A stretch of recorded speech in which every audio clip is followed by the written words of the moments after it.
You're watching Pyro Media Network.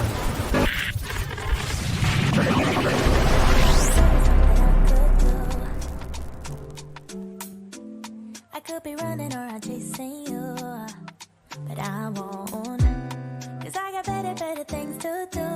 Rather spend my precious time chasing somebody who loves me too. If I got $1 for every time you slam the door, I would be the richest girl alive, life. If you hadn't run away every time I asked you stay, you would sleep right next to me tonight. But you didn't want me, all you wanted was a change. You couldn't handle that I had my way. Thank you for tuning in. If this is your first time joining us, welcome. We hope your experience is fruitful. Please feel free to visit our website to find out how you can join our growing family. While we are loading your experience, please do us a quick favor and hit that like button from whichever platform you're watching or listening on. Also, share so others may enjoy as well. And we hope you would consider hitting that subscribe or follow button so you can check out more of our amazing content. All right, let's start the show.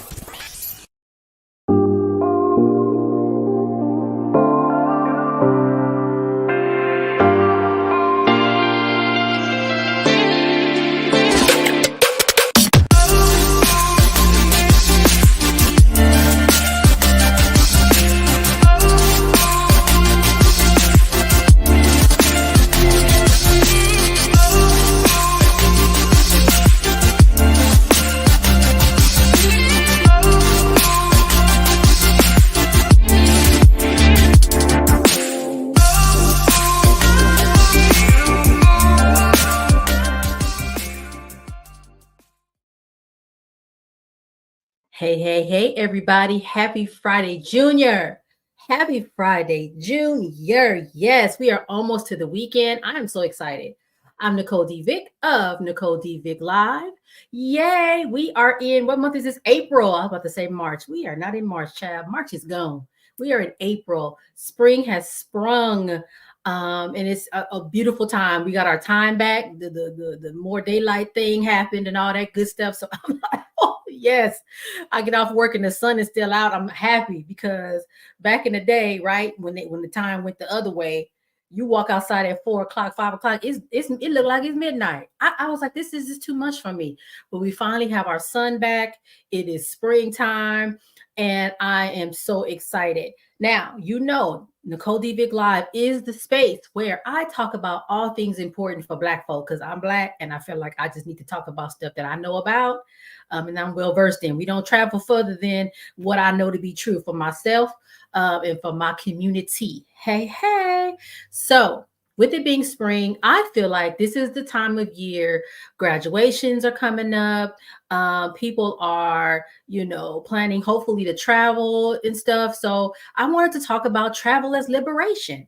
But before we get into that, it is the beginning of the month. And so I have to show you my nail looks from the previous month. So I'm going to bring you the nail cam as I make the nail noise. So I did some interesting things last month with my nails. That first look, I was wanting to do something where all the colors were the same, but each nail looked different. And I think I did that really well. Marbling, the little snaky skin thing, got the sparkle with the rhinestones. Then I wanted to try this little drippy look because I had seen somebody else do it. So I want to copy it. Then I did my photo shoot. You're going to see them photos in a second, but I had to do my nails for my photo shoot. So I did milky white with some red rhinestones. And this look you see right here is exactly what I have on my nails. Would you believe that this is not marble polish? This is not like that jelly polish. This is literally like markers. I use markers and colored my nails with literally like any marker you would use to color. And then I took some rubbing alcohol on a brush and it created this really cool tie-dye sort of ombre look. So that was March nails. I have no idea what I'm doing for April. I never really do. I just kind of either see something and I'm inspired by it, Or I'm like, what happened if I do this? Well, if I do this, what would happen? And then I just try it out and see, especially with the marker thing. That's a good example of that. Like I just literally tried it and I was like, wait, this is. So yes, that's the nail cam. Thank you, producer, for showing all the nail looks. Hey, so next I have a school update. So y'all know I'm even tired of talking about it, okay? I'm tired of talking about it. I am writing this dissertation. Even the people I talk to about it, aren't you done yet? No, I'm not. So I do have what's called a defense date, which is April 29th. So you guys, write it down. And if you just happen to remember, just, say a prayer for a sister. That is the date where I say to my dissertation committee, look, this is the research I did. There are the findings I have. They grill me, ask me all kinds of questions and things. And then they go deliberate, like, they go to the side and and have a conversation, and they come back and say, one of anything. One of them could be, of course, congratulations, Dr. Vick. The other thing could be, yeah, you need to do some more work on this. Go back and fix it. I think those are probably the only two things they could possibly say. So we're hoping for the congratulations, Dr. Vick. That's what we're hoping for. April 29th. So as you can imagine, I'm writing because I have to finish everything and give it to the committee on April 15th. On tax day, I have to give it to them so they have time to look at it and formulate any questions that they have about that. So yeah. Now, the other thing is a little more fun because that's work. That's like literally every day I'm writing for 3 hours a day, every day now at this point. But the other thing was a little bit more fun. I took my graduation photos. I have them here to show you. I have a world famous, I'm going to call it world famous, photographer, Leroy Hamilton, took my graduation photos for me. He don't do that kind of thing. He's like, I really don't want to, but because it's you, okay. And so I went and got makeup done, makeup artist did my makeup, and he wore me out. Okay, go over here. Sit down on the stairs. I'm like, what? Sit down on the stairs? Sit down on the stairs. Or, I had my t-shirt made and I that 3 balloon 3 degrees from USC. So I had to make sure I flossed at least with them balloons. And them balloons was hard-headed, like a little kid. Ultimately, we let them things go. That's my favorite one. I like health history.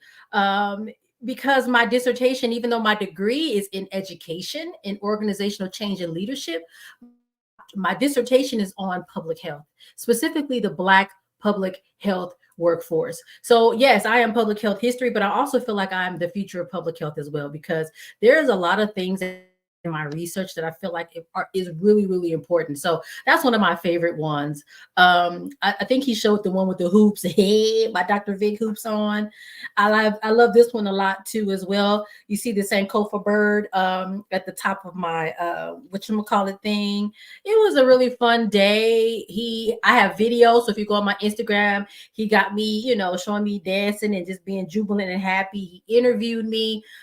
So really, really grateful for Leroy Hamilton, really great photographer. I mean, he takes pictures of celebrities and all kinds of people. So for him to take that time out and to agree to do that for me, I'm really, really grateful for him. So pictures are beautiful. I can't wait to share more of them, but that was a little snippet.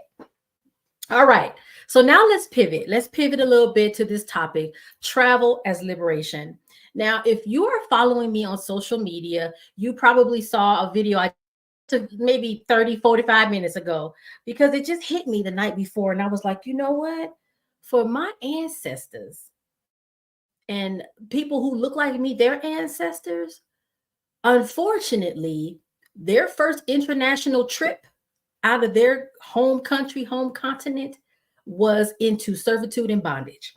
And I see travel for us today as sort of a closing of that loop of how we came into travel initially, and now how we can move about, and how it can not only free, we're free to do that, but it also is freeing to us to be able to move around. And so I really wanted to kind of I was like, wait, I gotta circle that loop, that gap. Like, we didn't come here, we didn't travel here freely, right? We traveled here to work.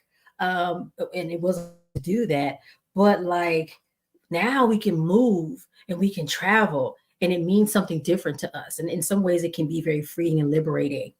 So to me, it's a really big thing. Even that conversation I've had with you all about the Green Book, how the Green Book is was a tool to help us learn how to move about safely. Also, very, very important in our journey to travel. And there's my book. I actually have a copy right here because they just arrived.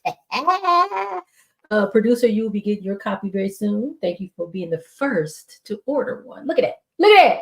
It's a hardcover too. Look at that. Come on now. I forgot what chapter my chapter is in here, but it's in here. Okay. That book is gorgeous. Do you see how gorgeous that is? And it's green because of my connection to the Green Book. I made a connection with this book to the Green Book that was produced so many years ago. So today I want to talk about travel as a form of liberation. I'm going to bring on hopefully some folks that I know really well that are in the travel industry or that are travelers, so we can have some conversations around that. Now, I have noticed, and I don't know if you have, that Black women seem to be doing a lot more of late. Now, I know COVID happened, but even prior to and now after, I feel like I see a lot of travel groups and the sisters be looking real cute, their outfits, and they're in Greece or Ghana or here or there. I have my Ghana shirt on today. Hey. And they are making some really significant contributions to the travel industry and the growth of travel for us in a lot of ways. You may see travel bloggers. I have some folks that I follow that are travel bloggers and social media influencers really supporting and promoting this idea of please go out and see the world. Please see, these other spaces, how other people live, enjoy yourself, a way of helping us learn how to rest, but also a way to help us expand our minds. You're seeing a lot of travel tourism sort of business ventures. One of the trips I took was with a Black woman-owned business. What was the name of it? Child, oh Lord, I can't think of it right now. But she's real big. And then there was another one and also owned by a Black woman. We often go to learn. So there's this idea of cultural exchange, advocacy, really helping sort of break down those barriers of travel, destination promotion, like, yes, try this new space out. If you've never been here, come here. And in a lot of ways, that helps to stimulate the economy in those countries. And also community building. And I really see that because once you start to travel, and for a lot of us, we travel in groups because like we ain't never really been out like that. We start to build this community. And one other thing is increased accessibility has really also opened up our eyes to travel. You can now put travel packages on a payment plan. You can buy plane tickets on a payment plan. There's all these ways now to make travel more accessible to more people. Whereas before, back in the day, you kind of had to be like rich to get around. Like you just couldn't, let's go fly to Thailand. Like we ain't got who gonna pay for that? But you can put that on like a 2-year payment plan and you can go and have a good time. Also, representation in media, I think, makes a big difference as well. When you see people that look like you traveling, you start to say, oh, if they could do it, I can do it too, right? And so I think that's the other thing is driving and pushing this movement of more travel for us. And I think also our desire to be empowered and to discover ourselves is the other thing, right? This concept of rest. We have been overworked in the working world. We are tired. And so it's like, let me get up out of here for a little bit and see how things are going. And so it's been really, really interesting. And I didn't get a chance to get my hands on any data about sort of how many dollars are spent by us as Black folk in this travel world. But I would be really interested to find that out, because I feel like the world is definitely opening up for us, and we are receptive to it at this time. So with that, as I mentioned, I'm going to bring on some folks in the coming weeks around that. And I want to share this before we go to commercial. At least a couple of people that I know and love that are like, every time I'm on their social media, let me just start talking about them. So this is a book called From the Cubicle to the World, written by Brett C.S. Roberts. And Brett is someone that I follow on Instagram. He lives in South Los Angeles, as far as I know. At least I know he's from South Los Angeles because he said he grew up not far from where I live now. Brett is somebody. For example, I will see Brett outside and be like, hey, and then 2 days later on Instagram, he's in Croatia, and I'm like, wait a minute. I just saw you outside. And of course, could he have pre-recorded it? Yes. But it just in my head, I'm like, wait a minute, he be all over the place. So this book really is about travel. It's a travel book for busy professionals who want to explore the world. And I think he really sort of helps people leverage like pay time off, how to plan your trip so that you get the most days off and whatnot. And so it's a really, really good book. And he's been at the time he wrote this book to 51 countries. And I know he's been to many since then. So Brett Roberts, his Instagram is Real Jet Set Brett. So check him out. And then another friend of mine who I actually am hoping, I spoke to her already. Like, can you get on a Zoom and we just record audio? Because she's out of the country. But she's written 2 books. This is her second one. And I used this one on my trip to Ghana because there was some anxiety around it. And we'll talk about that after commercial. But her name is Jenny McKinney. And she wrote 2 books. This is her second one. It's called Keep Calm, Bring Your Carry On. It's a self-care journal and workbook for travelers of color. And it really helped me. I haven't used all of it, of course, because I've only been to Ghana in the last last year or so. But one of the things I wanted to share with you, and I've shared this on here before, is the list of emotions. I know y'all can't see that because of the lighting, but like she was like, how are you feeling as you go into the trip? And I couldn't really tell. My bad. I'm putting the thing in front of the camera. The camera will adjust momentarily. Just give it a second. But the list of emotions really helped me process how I was feeling going into the trip. A lot of times people think, well, you should be excited about going onto the trip. But some people have travel anxiety. They are scared the plane is going to crash. They're scared a hurricane is going to come. They're worried about missing their flight.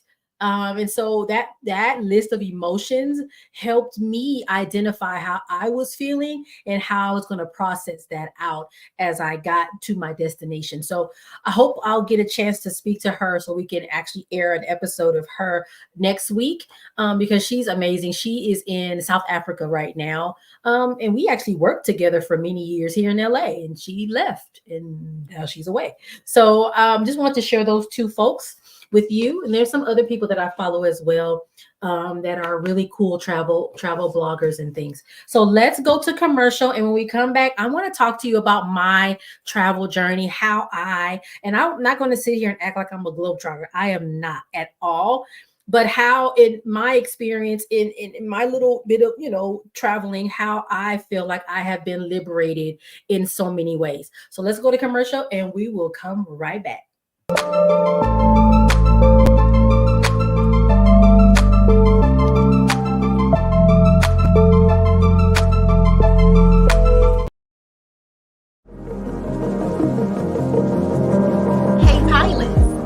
Know that you can now catch the electrifying sounds of Bullet and Flight Radio anywhere you go?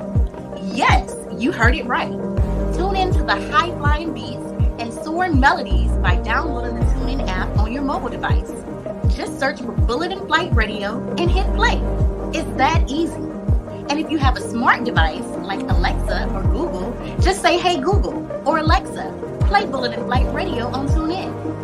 Experience the rush of adrenaline wherever you are. Listen to Bullet and Flight Radio on TuneIn using your Alexa or Google devices. Soaring through the skies has never sounded this good. Don't miss out on the ultimate musical journey. Tune in now to Bullet and Flight Radio on TuneIn and let the music take you on an unforgettable ride. Get ready to elevate your listening experience. Brought to you by Bullet and Flight Radio.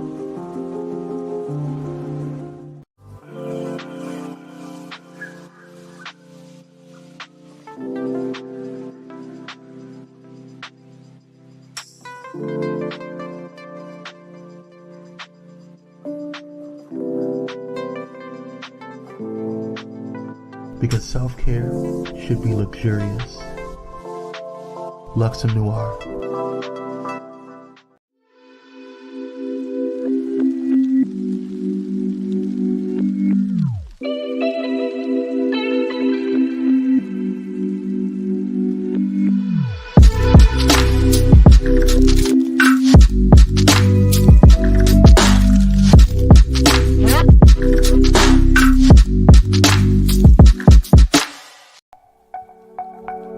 Are you ready for enlightening conversations that transcend boundaries? Get ready for Conversations with Clergy, brought to you by the HIV Vaccine Trials Network. In partnership with the world's largest publicly funded international collaboration, the HVTN is dedicated to evaluating vaccines to prevent HIV and COVID-19.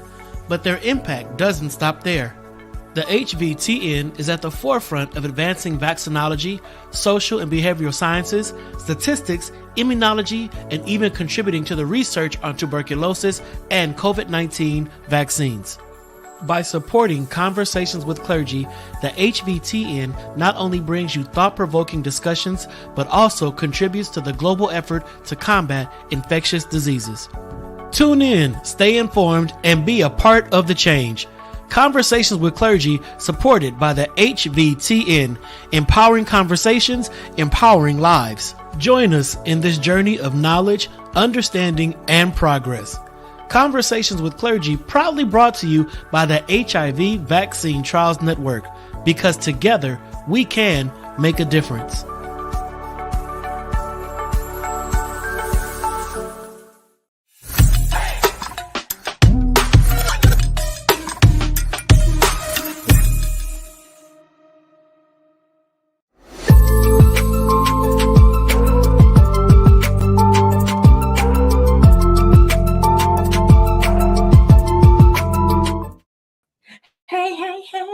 Welcome back.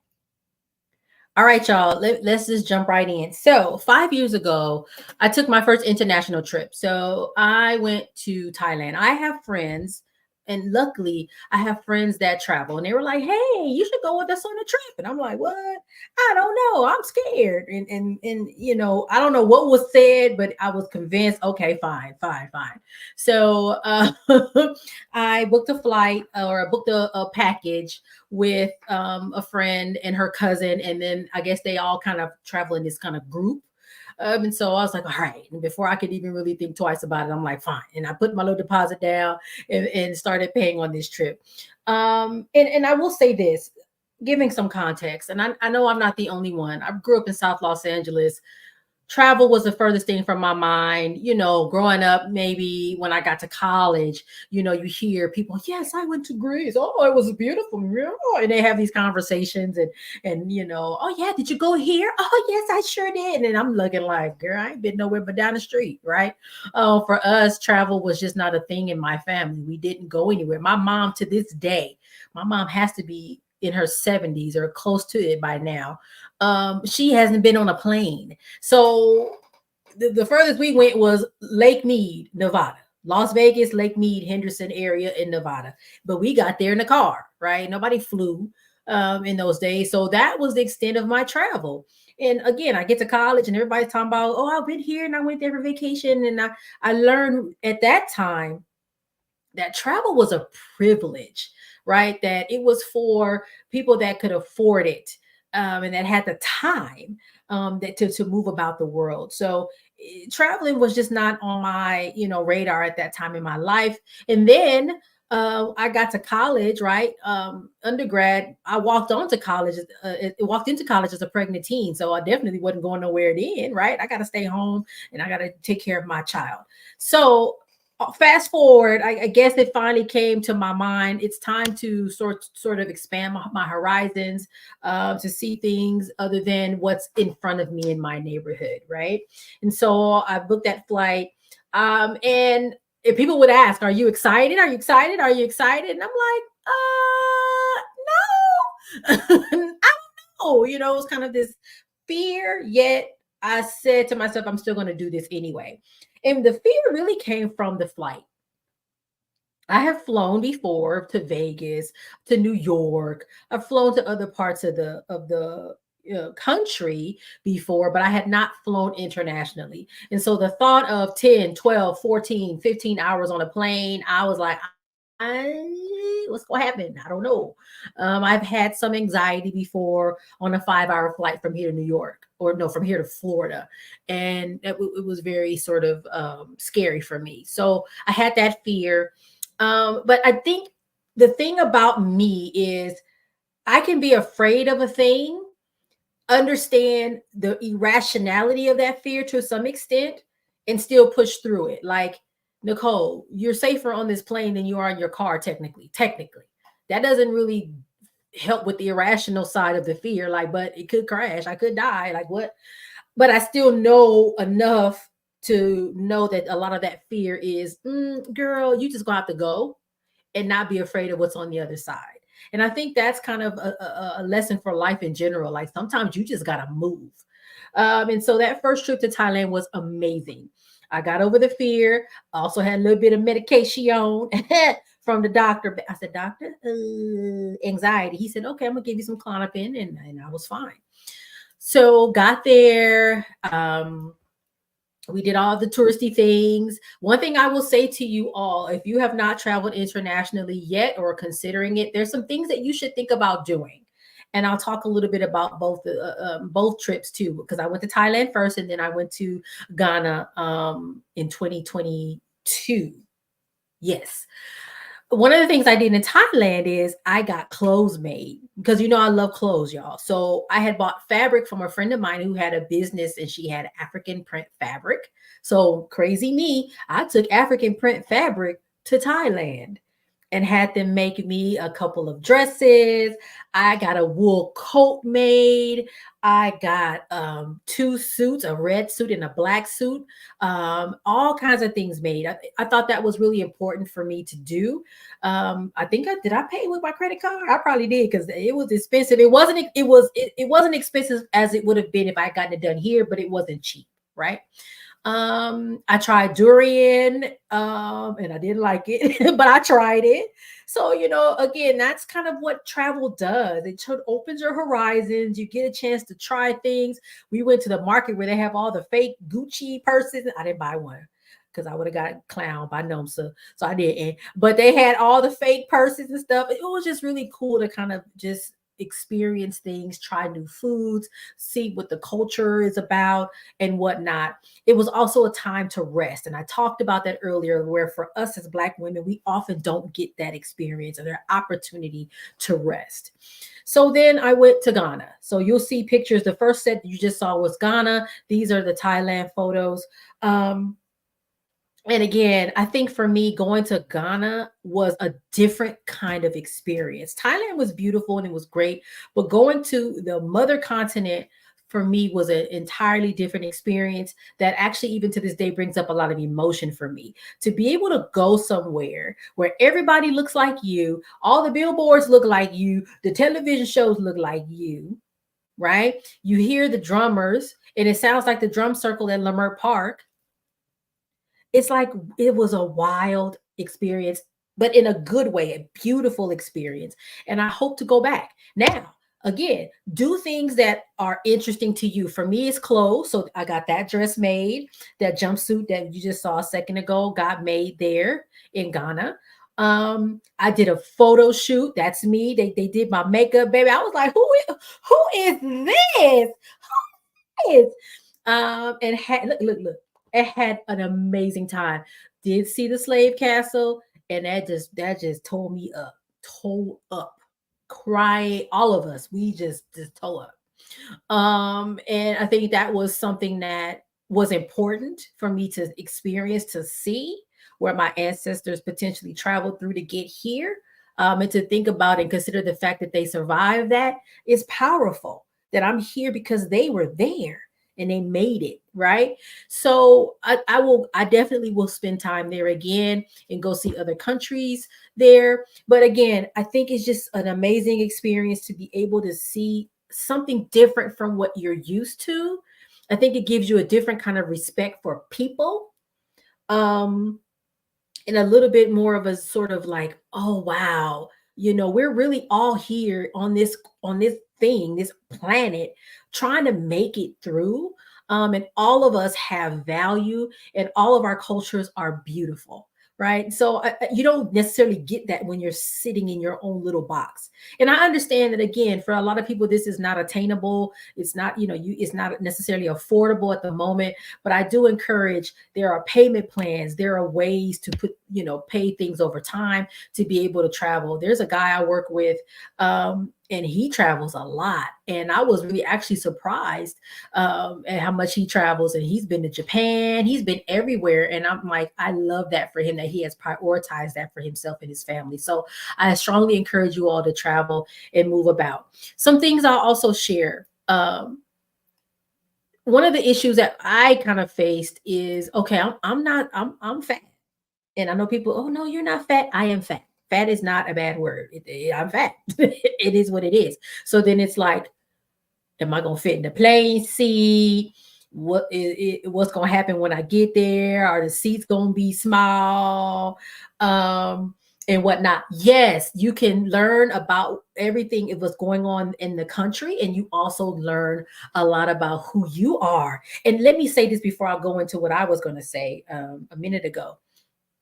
One of the other things that going to Ghana did for me, or to me, is it forced me to reconcile my Blackness and my Americanness.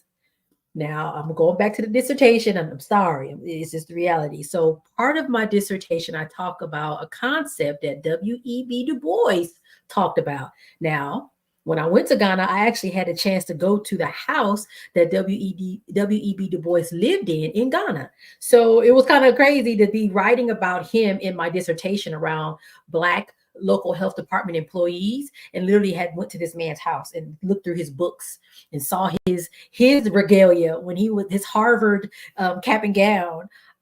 He talked about that, how in America, Blacks in America have to reconcile themselves with their Blackness, their Africanness, and their Americanness, right? And it's like this interesting dynamic that he talks about in regards to double consciousness. So again, even the travel, I was like, whoa, I'm Black. I look like them. I'm in Ghana. We're Black. We look the same, but I have an American passport. I'm an American. And what does that mean?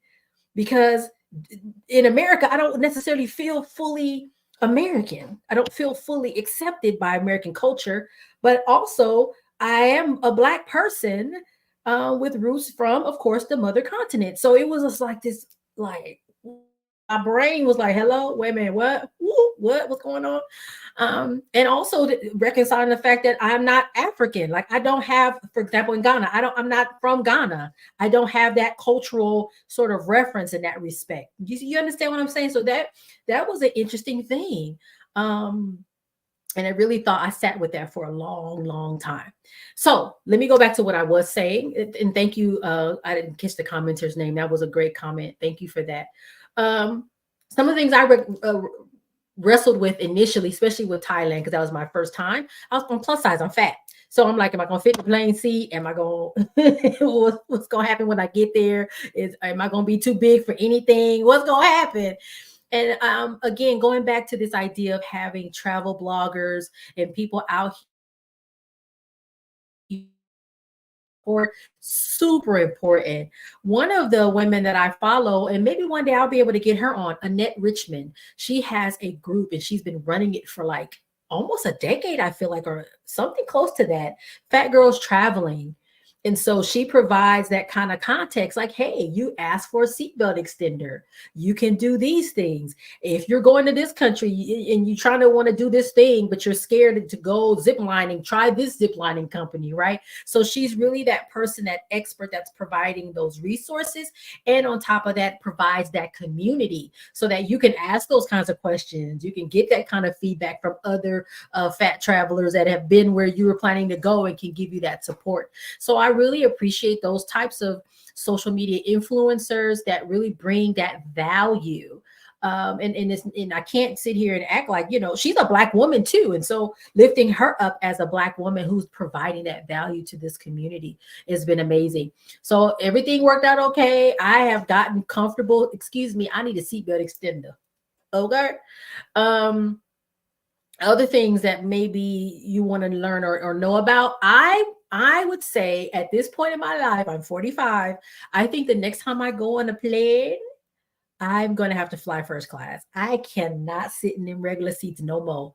I sat in on that flight to Ghana. We were in business plus, like right behind first class. I still was in pain trying to.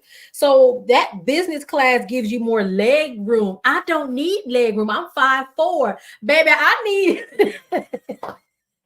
need this way. I don't need this way. I need this way. It was so uncomfortable. I'm trying to eat, and listen, I got a belly now. The tray don't even go all the way down. The tray like this. So I'm like, I don't even need the tray. I'm trying to eat. I'm holding my food like this. It was just a mess. So I don't know. So again, learn all the tips and tricks. I recommend first class. Now, first class ticket is pricey. I'm gonna try to see if I can make it happen for myself, and I'll let y'all know. There was a question in the comments. I missed it. Did you feel accepted by the Africans you met as a Black American? Actually, yes. I didn't have any negative sort of conversation or anything. The makeup artist, I wish I had gotten a picture with her, and the photographer for the photo shoot. Now, of course, I paid for services, but they were like, "Oh my gosh, you're so cool. Tell me about, I was thinking about going to the US." And actually I told them, I said, listen, stay right here. You fine right here. Because she said the shooting scared me. Baby, we scared too. We scared too. So actually, no, I didn't have any negative reactions. The only thing that happened where we were kind of irritated is when you are there. And I don't know if this is a cultural thing. I heard that it also happens in like Morocco, some of those, like those open air markets, or where you're going to buy things. They know you're an American. They can tell. Okay. So you're going, and they tend to be very, I'm going to say assertive. I'm not going to say aggressive, assertive, where they're going to approach you, miss, ma'am. And even if you kind of say, oh, no, thank you, I'm not interested, they're still like they're holding whatever it is, like, ma'am. It's just like, no. And in one instance, it got kind of, I don't know what the word is, but we were uncomfortable. And so we literally went back into the van and like, this is too much, because they was knocking on the windows of the van. It was kind of crazy. So that was the only time things got a little funny style. So, but no, other than that, it was fine. So hopefully we will be able to do some future episodes this month with some of those travel influencers that I was mentioning to you. I've already had a call into Jenny McKinney. I'm going to try to get her on at least audio, because like I said, she's out of the country. I don't know how that works with Wi-Fi, Zoom. I don't know, but I know I can at least get her audio. And I want to ask Annette if she can come on, see if Brett can come on, because I want to also hear their perspectives on visiting the world. Brett has been to so many countries over and above. I'm nowhere near close to where he is as far as where he's been. And I want to hear his perspective on the people that he's encountered along the way. There's another woman I see, and I envision myself to be her in like 5 years, because she's Tanzania, Kenya. I'm like, ooh, take me with you, ma'am, please. I want to see if I can get her on. And there's some other folks that are doing travel work that I'd love to have come on. So stay tuned in the future weeks coming up to see if I can get those folks on for those episodes. In the meantime, you all know where to find me on social media. I am mostly on LinkedIn these days. Not much on the TikToks at all. See, because I'm trying to get this thing done, y'all. I can't be on social media talking about nothing right now. I got to get this dissertation done. Once that happens, then I can be back normal. Also, check out my website, y'all, www.Nicole. You can get my books there. I have bookies, and I have a Spotify playlist of all my podcast episodes, all kinds of things. You can pick up this book. You can pick up this book. You can pick up all the books on my website. All right, y'all. I'm going to see you next week. And this has been a great episode. I would love to hear your comments. in the chat, either on LinkedIn or YouTube, or even, reach out to me on social media. Tell me about your travel journeys. I'd be so happy to hear. And if you have any questions, I can't say I'm the expert. Like I said, I only been to 2 countries so far, child. But definitely looking forward to doing more travel. But if you have questions, let me know, and maybe we can answer some of them for you on air. All right, y'all. I will see you next week. Bye.